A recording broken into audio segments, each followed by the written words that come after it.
de m'avoir donné l'opportunité d'être avec vous ce soir. Ça m'a permis de poser pour la première fois le pied sur le continent africain et d'avoir une petite mise en bouche ce matin de la belle ville qu'est la vôtre, Marrakech. Alors, la grève d'îlots, mes liens d'intérêt, j'en ai pas particulièrement, hormis que j'ai fait partie des principales études de grève d'îlots qui ont permis le remboursement en France. Alors, comme l'évoquait Serge à l'instant, la grève d'îlots, elle a fait son entrée en soins courants en 2020. On a eu le plaisir de voir sortir le décret de remboursement en plein milieu de la crise Covid. C'était vraiment une bouffée d'oxygène à ce moment-là. Et cet avis favorable, puis ensuite le décret de remboursement a fait suite à un programme de recherche clinique de plus de 20 ans qui a été initié par le professeur Benamou à Grenoble et puis par un réseau à la fois de chercheurs, cliniciens et de biologistes qui ont permis de faire rembourser la thérapie cellulaire du diabète de type 1. Alors très brièvement, qu'est-ce que c'est que cette thérapie cellulaire du diabète de type 1? C'est une technique qui va commencer par le prélèvement du pancréas, comme dans n'importe quelle greffe d'organes, chez un donneur en état de mort encéphalique. Ce pancréas organe, il va être emmené dans une unité de thérapie cellulaire ou d'isolement d'îlots, où on va lui faire subir un procédé particulier qui va commencer par une digestion enzymatique, par une collagénase, et puis ensuite par une centrifugation en gradient de densité. On va séparer les îlots du reste du pancréas exocrine et on va garder que le tissu qui nous intéresse, c'est-à-dire les îlots. Ces îlots, ils vont être conditionnés en poche, il faut imaginer ça comme une poche de transfusion sanguine, et vont être emportés dans le centre où attend le receveur. C'est une technique qu'on dit mini-invasive. Le patient n'est pas au bloc opératoire, il n'est pas sous anesthésie générale. Ça a lieu en salle de radiologie interventionnelle et le radiologue va repérer la veine porte et ensuite va cathétériser la veine porte. On va injecter les îlots dans la veine porte. Les îlots vont être emportés par le flux sanguin hépatique et vont s'emboliser au niveau des sinusoïdes hépatiques. C'est une technique qui est encore jeune. On a un petit peu plus maintenant de 1000 patients greffés dans le monde et on a une faible morbimortalité. C'est ça qui en fait sa force finalement, puisque la morbimortalité est de 3% à 5 ans lorsqu'on est 20 à 30% de morbimortalité pour la greffe de pancréas organe. Alors, à qui peut-on proposer finalement cette greffe d'îlots en soins courants? Les indications, elles sont extrêmement bien définies, vous allez le voir, et elle est basée finalement sur la balance bénéfice-risque de la greffe d'îlots qui sont portées par, pour ce qui est des risques, le geste, c'est un geste qui n'est pas anodin, et puis par l'immunosuppression sous laquelle on est obligé de placer le patient. Alors, les indications qui ont été retenues par la Haute Autorité de Santé, c'est le patient diabétique de type 1 chroniquement instable. On verra tout à l'heure comment on définit le diabète instable, avec une fonction rénale conservée. Le patient diabétique de type 1 urémique avec une indication de transplantation rénale, ou le patient diabétique de type 1 déjà greffé du rein, avec un greffon fonctionnel, mais une hémoglobine glyquée supérieure à 7%, ou qui fait des hypoglycémies sévères. On a une deuxième indication qui est pour l'instant peu pratiquée, mais qu'on va probablement développer davantage dans les mois à venir, c'est l'autogreffe. L'idée, c'est de pouvoir proposer la greffe d'îlots à des patients à risque de diabète insulinoprive. Donc c'est par exemple la chirurgie pancréatique étendue au total ou le traumatisme pancréatique qui entraîne une dévascularisation étendue au total du pancréas. Alors, la partie la plus finalement sensible dans cet avis favorable et dans le décret de remboursement, ça a été de définir ce qu'est le diabète instable. La définition du diabète instable, elle n'est pas consensuelle, il n'y a pas de consensus international concernant cette forme particulière de diabète. Alors, la façon dont on l'a définit, c'est un patient qui décrit une variabilité glycémique irréductible. Alors, la variabilité glycémique, on l'a définie par un écart type supérieur à 50% de la moyenne, un index de MAGE supérieur à 60 mg par décilitre, un coefficient de variation supérieur à 36%, un index LBGI supérieur à 5 ou un hyposcore supérieur à 800. Cette variabilité glycémique et réductible, elle doit avoir des conséquences cliniques et métaboliques imprévisibles, entraîner une altération de la qualité de vie du patient et générer des soins coûteux et fréquents. Alors, la notion d'irréductibilité de la variabilité glycémique, elle est assez importante. Et on a considéré que pour considérer cette variabilité glycémique comme irréductible, elle devait persister au-delà de 12 mois malgré la prise en charge par une équipe pluriprofessionnelle spécialisée dans les technologies du diabète. On ne devrait pas voir en greffe d'îlot des patients sous multi-injection. La greffe d'îlot, elle devrait s'adresser à des patients au minimum en échec de pompe et capteur et maintenant en échec de boucle fermée. C'est vraiment une thérapie de dernier recours. Donc le patient, il doit au moins cette vue proposée, il a le droit de refuser, mais on doit au moins lui avoir proposé. Au mieux en faire l'expérience, il doit avoir bénéficié d'une éducation à l'insulinothérapie fonctionnelle, à l'importance de l'autosurveillance glycémique intensive, aux situations à risque hypoglycémique, aux stratégies de prévention de l'hypoglycémie. Et puis, ce patient, il doit avoir été vu, revu, accompagné, éduqué, éventuellement avec un support de télésurveillance. Et c'est uniquement si, malgré la prise en charge technologique, éducative, le suivi renforcé, le patient continue de décrire cette variabilité glycémique importante avec des événements métaboliques sévères, acidocétose, hypoglycémie sévère, qu'on doit pouvoir lui proposer une greffe d'îlot.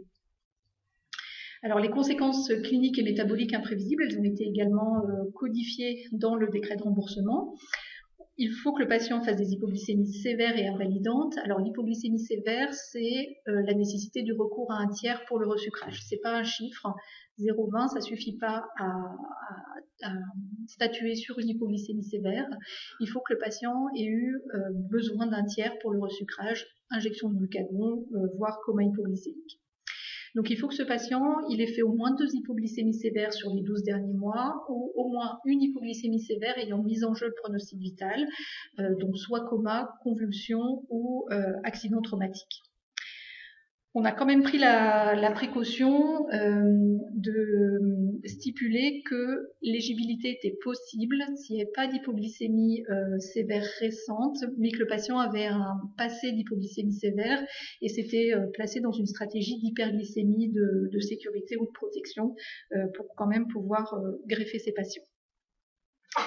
Alors, quel est le profil finalement des patients qu'on greffe? Donc, lorsqu'on reprend les différentes études, soit françaises, soit internationales, c'est des patients jeunes, hein, c'est des quadragénaires hein, qu'on greffe, avec une moyenne de 25 ans d'évolution de diabète. Ils n'ont pas des hémoglobines glyquées très très dégradées, hein, la médiane elle est à 8%.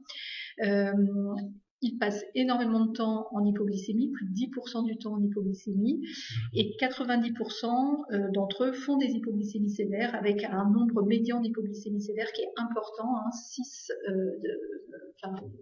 hypoglycémie sévère en chiffre médian avec des écarts types qui sont, pour certains assez inquiétants. Donc certains patients qui arrivaient à faire plus de 10 hypoglycémies sévères parfois par an. C'est des patients qui ont quasi tous une altération de la sensibilité aux hypoglycémies, hein, qui est objectivée par un score de Clark supérieur à 5, et qui ont tous une altération majeure de leur qualité de vie. C'est des patients qui, la plupart du temps, ne peuvent plus travailler du fait de ces hypoglycémies sévères. Lorsque ce sont des jeunes femmes, avec des enfants en bas âge, ce sont des jeunes femmes qui n'osent plus garder leurs enfants seuls du fait de la crainte d'avoir à subir un coma hypoglycémique et de ne plus être en situation de pouvoir gérer les enfants. Alors, l'efficacité et la sécurité de la greffe d'îlot, elle est maintenant bien démontrée, que ce soit au niveau national ou au niveau international. Alors, quand on reçoit un patient pour discuter avec lui de l'indication de greffe d'îlot, qu'est-ce qu'on peut lui dire en termes d'efficacité métabolique de la greffe d'îlot? Eh bien, la première chose qu'on va lui dire et sur lequel on peut quasiment s'engager si le patient a la chance d'avoir un greffon fonctionnel, c'est que la greffe d'îlot, elle va considérablement améliorer l'équilibre de son diabète avec des hémoglobines glyquées, même de façon très éloignée par rapport à la greffe, 5 ans, 10 ans, 20 ans après la greffe d'îlot, ces patients ont une hémoglobine glyquée, pour la plupart, en dessous de 7%. Concernant la survenue des hypoglycémies sévères, c'est la grosse force de la greffe d'îlot. Ça aussi, on peut quasiment s'engager auprès du patient en lui disant après greffe d'îlot, vous ne ferez plus d'hypoglycémie sévère. Donc, dans les cohortes des différentes études, qu'elles soient du réseau Gragil auquel on appartient ou de l'équipe de Lille, 90% des patients avant la greffe d'îlot faisaient des hypoglycémies sévères, et après greffe, que ce soit 1 an, 5 ans ou 10 ans après, 90% des patients ne font plus d'hypoglycémie sévère. Donc ça, amélioration de l'hémoglobine glyquée et protection contre les hypoglycémies sévères, c'est quasiment toujours obtenu. Ce qu'on offre également aux patients sur le plan après greffe d'îlot, c'est une stabilisation des glycémies. Vous avez en haut à gauche le profil glycémique d'un patient avant greffe d'îlot, où on voit effectivement une variabilité glycémique extrêmement élevée, et en dessous c'est le même profil glycémique, mais un mois après la première injection d'îlot, donc une stabilisation des glycémies. On va permettre également de limiter l'hyperglycémie sévère. La variabilité glycémique, on en a parlé. On va considérablement réduire le temps passé en hypoglycémie, et puis là encore la variabilité glycémique. Concernant l'insulino-indépendance, parce que c'est souvent une demande des patients et une question qu'ils ont concernant la greffe d'îlot, là, clairement, on a progressé. Bien entendu, tous les patients qu'on greffe sont insulino-dépendants. À 1 an, on a pu obtenir l'insulino-indépendance chez 80% d'entre eux, mais malheureusement, cette insulino-indépendance, elle s'émousse au cours du temps. Au bout de 5 ans, on n'a plus que 40% des patients qui sont insulino-indépendants. À 10 ans, 20%, et à 20 ans, 5% des patients sont insulino-indépendants. Donc clairement, pour les patients, il faut être clair. La greffe d'îlot, l'objectif, ça ne doit pas être « je ne veux plus être dépendant de l'insuline ». La plupart des patients greffés d'îlot vont connaître une période d'insulino-indépendance, mais on sait qu'elle sera transitoire. C'est finalement la cerise sur le gâteau, et donc il ne faut pas que ce soit la principale motivation et attente du patient, parce qu'il risque d'être déçu. Un des gros également apports de la greffe d'îlot, c'est qu'elle va permettre la restauration de la sensibilité aux hypoglycémies et de la réponse à l'hypoglycémie. Les patients greffés d'îlot, ces patients qui font des hypoglycémies sévères extrêmement fréquentes, ce sont des patients qui ont à la fois perdu la sensibilité aux hypoglycémies et la capacité endogène de réponse à l'hypoglycémie. Et on sait, ça a été démontré qu'après greffe d'îlot, les patients vont être resensibilisés aux hypoglycémies et vont récupérer la réponse hormonale et métabolique en réponse à l'hypoglycémie. Et c'est probablement ça qui contribue à la mise en sécurité vis-à-vis des hypoglycémies sévères.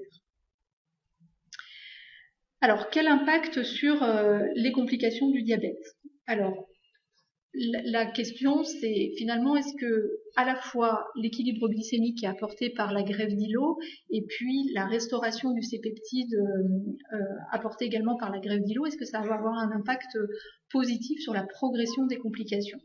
Alors, on a un certain nombre d'arguments pour penser que oui. On a déjà les études du DCCT qui ont montré de façon assez nette que les patients qui conservaient un C-peptide stimulé, faisaient moins de complications rénales et de rétinopathie. Donc c'est assez licite de se dire que les patients greffés d'îlot qui se remettent à sécréter du C-peptide peuvent être finalement dans la situation des patients diabétiques de type 1 du DCCT. Alors, premièrement, concernant la maladie rénale. longtemps, on s'est posé la question de finalement est-ce que greffer les patients d'îlot, est-ce qu'on leur rend service sur le plan rénal, parce que certes, on a l'effet de l'amélioration du contrôle glycémique qui, bien entendu, a un effet positif sur la fonction rénale. Mais le pendant de ça, c'est le risque de l'effet délétère de l'immunosuppression, et notamment du tacrolimus. On sait que le tacrolimus a une néphrotoxicité. Et finalement, quelle était la part de l'amélioration de la fonction rénale liée à l'équilibre glycémique ou de l'effet délétère du tacrolimus? Alors, il y avait il y avait un certain nombre d'études. La principale, c'est une étude qui date maintenant un petit peu, qui date du début des années 2000. C'est l'équipe de Fiorina, qui avait comparé dans une étude deux groupes de patients. Un groupe de patients greffés rénaux, qu'on allait aussi greffer d'îlot, et puis un groupe de patients diabétiques de type 1 greffés rénaux, mais qui n'étaient pas greffés d'îlot. Ils ont comparé l'évolution de la fonction rénale. Et donc, ce qu'a montré cette étude, c'est que la survie du greffon rénal, elle était bien meilleure dans le groupe greffé d'îlot que dans le groupe des patients greffés rénaux, mais non greffés d'îlot. Et c'est ça qui a permis d'obtenir le remboursement de la greffe d'îlot chez les patients greffés de rein, parce qu'on sait que les greffés d'îlot, on protège leur greffon rénal. Ensuite, on avait quelques données dans les études de cohorte, l'étude lilloise et puis la nôtre, où on avait regardé à 10 ans, finalement, qu'est-ce que devenait la fonction rénale de ces patients greffés d'îlot. Alors, dans la cohorte lilloise, vous voyez aucune différence significative entre le DFG au moment de la greffe et 10 ans après. Dans notre cohorte, vous voyez quand même une différence significative entre le baseline et 10 ans, mais finalement, c'était un déclin de fonction rénale qui était tout à fait similaire à la population générale de plus de 40 ans et qui était inférieur également au déclin de fonction rénale observé chez les patients diabétiques de type 1. Récemment, on a, sous l'authorship de l'équipe lilloise, publié des données sur justement l'évolution de la fonction rénale chez des patients greffés d'îlot après rein, comparé à une base de données de l'agence de biomédecine, et donc avec un appariement à des patients greffés de rein seuls. Et là, on a des données qui sont tout à fait probantes, avec une amélioration de la survie du greffon rénal et de la survie du patient chez les patients greffés d'îlot après rein. Qu'en est-il sur les autres complications? Alors ce qu'on fasse une étude que je vais vous montrer, on avait assez peu d'études. On avait des toutes petites séries d'une vingtaine de patients qui montraient une amélioration, une stabilisation de la rétinopathie, amélioration ou stabilisation de la neuropathie sensitive, mais pas de la neuropathie motrice. Et puis sur les données cardiovasculaires, clairement, on n'avait pas d'études qui ont analysé les critères durs. On avait une amélioration des marqueurs prothrombotiques, une amélioration de l'épaisseur intima média, mais ça n'allait pas bien plus loin. Et par contre, une amélioration très nette de la qualité de vie des patients, ça a été très très bien documenté en greffe d'îlot.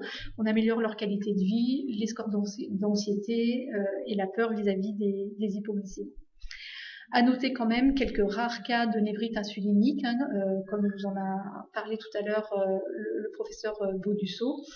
On a eu en greffe d'îlot des cas de névrite insulinique, notamment le cas d'une patiente de Besançon qui a été greffée avec 12% d'hémoglobine glyquée, qui a eu un excellent greffon dès la première injection d'îlot, et au bout d'un mois, elle était à 6,5% d'hémoglobine glyquée. Elle était insulino-indépendante, mais par contre, elle a flambé toutes les complications qu'on peut imaginer. Elle a fait une hémorragie du vitré bilatéral, une gastroparésie sévère, une poussée d'insuffisance rénale, une neuropathie diabétique extrêmement sévère. Donc c'est une dame qui a fini aveugle, dialysée, sous nutrition entérale et en fauteuil.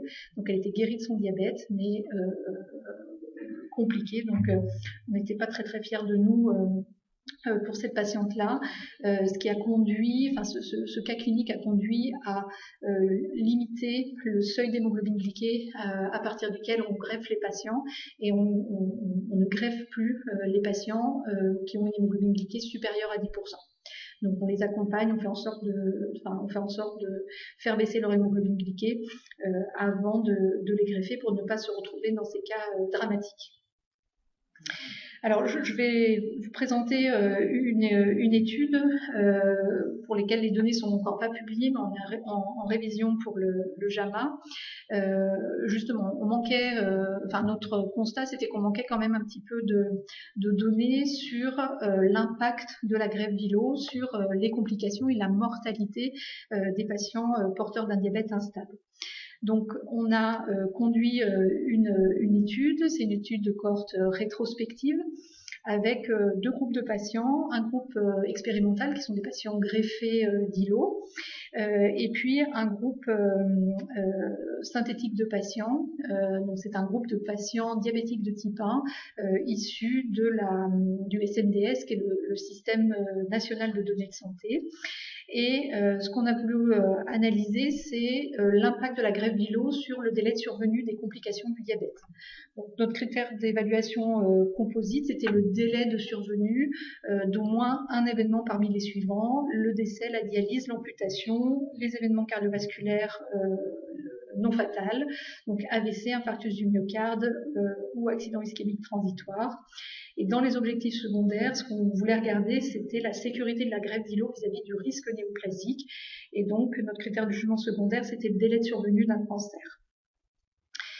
Donc, ça, c'est les résultats concernant le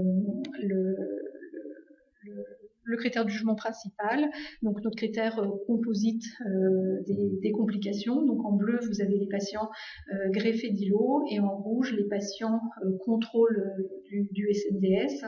Et on voit donc une réduction finalement des complications de notre critère composite. Et sur la survenue de cancer, on ne voit aucune différence entre les patients greffés d'îlot et les patients contrôle du groupe SNDS, malgré le traitement immunosuppresseur. Alors ça a été quand même une surprise pour nous, parce que on a quand même dans l'inconscient collectif l'idée et les données que l'immunosuppression augmente le risque de néoplasie. Mais il faut aussi se rappeler que ce soit dans le diabète de type 1 et dans le diabète de type 2, a été décrit un surrisque de cancer qui est partiellement expliqué, probablement en lien avec l'hyperglycémie, et que l'amélioration de l'équilibre glycémique offert par la greffe d'îlot réduit probablement ce surrisque de cancer des patients diabétiques et vient contrebalancer finalement le surrisque lié à l'immunosuppression, donc des données plutôt rassurantes sur le risque de survenue de cancer. Et ça nous rassure beaucoup, parce qu'on greffe quand même des patients qui sont jeunes, qui ont la quarantaine. Donc la survenue de cancer ultérieur sous immunosuppression, c'est quand même quelque chose de sensible pour nous. Dans les analyses individuelles des outcomes, la significativité sur le critère de jugement principal, elle est essentiellement portée par la mortalité, et on n'a pas d'autre significativité sur chacune des complications prises individuellement. Alors, les limites actuelles de la greffe d'îlot, il y en a tout plein. Et c'est probablement ce qui explique le fait qu'on a un retour progressif à l'insulinodépendance. Ce qu'on voit, c'est qu'au fur et à mesure du temps, on a une décroissance progressive du C-peptide. Alors, comment on l'explique ? La première chose, c'est qu'au moment où on injecte les îlots, on va avoir une inflammation majeure au niveau de la veine porte, qui va nous faire perdre la moitié de notre greffon d'îlot. Ça, c'est la première chose. La deuxième chose, c'est que les îlots, en greffe d'îlot, contrairement à n'importe quelle greffe d'organe, quand vous greffez un cœur ou un poumon, la première chose que fait le chirurgien, c'est de réaboucher les vaisseaux. En greffe d'îlot, on ne peut pas faire ça. Donc les îlots, ils vont s'emboliser au niveau des capillaires sinusoïdes, et charge à eux de remettre en route, de reconstruire leur vascularisation. Et ces îlots, ils vont mettre 14 jours pour remettre en route cette vascularisation. Donc on va avoir une période d'hypoxie initiale. Et puis ce qu'on sait aussi, c'est que cette revascularisation, elle est assez imparfaite et qu'elle contribue probablement à des phénomènes d'hypoxie chronique, probablement en jeu dans la perte progressive du greffon. Les autres facteurs finalement de mortalité du greffon, ils tiennent au territoire dans lequel on greffe les îlots et vont être greffés au niveau du foie. Et au niveau du foie, les îlots vont voir des nutriments, notamment le glucose, à des concentrations bien plus élevées que les concentrations auxquelles ils sont habitués dans la circulation systémique. On a aussi un stress pharmacologique. Le foie va passer un certain nombre de thérapeutiques qui ont une toxicité. On a parfois une récurrence d'auto-immunité et puis bien entendu, comme dans n'importe quelle greffe d'organes, du rejet allogénique. L'immunosuppression, on en a parlé, c'est aussi un des facteurs limitants. Alors on a quelques données rassurantes sur le risque néoplasique, mais on a toute une toxicité du tacrolimus, avec au premier plan la néphrotoxicité, et puis tout un tas d'effets indésirables, notamment métaboliques, un surrisque d'hypertension artérielle, et puis pour le mycophénolate mofétyle, c'est essentiellement des complications d'ordre digestive et hématologique. L'autre limite, c'est la source des îlots. La greffe d'îlot, c'est une technique qui est assez consommatrice en organes. Pour pouvoir greffer pour pouvoir greffer un patient, il va nous falloir 3 pancréas organes, puisque la technique d'isolement d'îlot, c'est une technique qui a un rendement limité. On arrive à récupérer 30 à 50% des îlots présents dans le pancréas. Donc il nous faut en général 2 à 3 injections d'îlot pour un patient. Et clairement, on est, comme n'importe quelle greffe, on est un peu dans une situation de pénurie d'organes, et d'autant plus que nous, pour un patient, on va avoir besoin de 3 organes. Alors, il y a il y a des pistes de recherche qui sont florissantes, avec une créativité des biologistes et des chercheurs qui est importante pour essayer de trouver une alternative à cette greffe d'îlot. Enfin, à ces îlots humains. Alors, on a eu un temps la xénotransplantation, l'idée d'aller greffer des îlots de porc. C'est un peu moins à la mode. Ce qui est très très à la mode, c'est le recours aux cellules souches. Donc, soit cellules souches mères, soit aux cellules souches pluripotentes induites. Et il y a une société qu'il faut suivre de très près, c'est la société Vertex, qui est très très avancée dans l'utilisation des cellules souches. Donc le principe, en tout cas eux, la lignée de cellules qu'ils utilisent, ce sont des cellules humaines, cellules souches humaines pluripotentes, qu'ils vont faire se différencier jusqu'à un stade de progéniteur endocrine. Donc c'est des cellules qui sont encore pas tout à fait matures et qui vont nécessiter un temps de maturation d'environ 2 mois après transplantation. Donc il y a une étude clinique qui est en cours. Ça change pas tellement de la greffe d'îlot.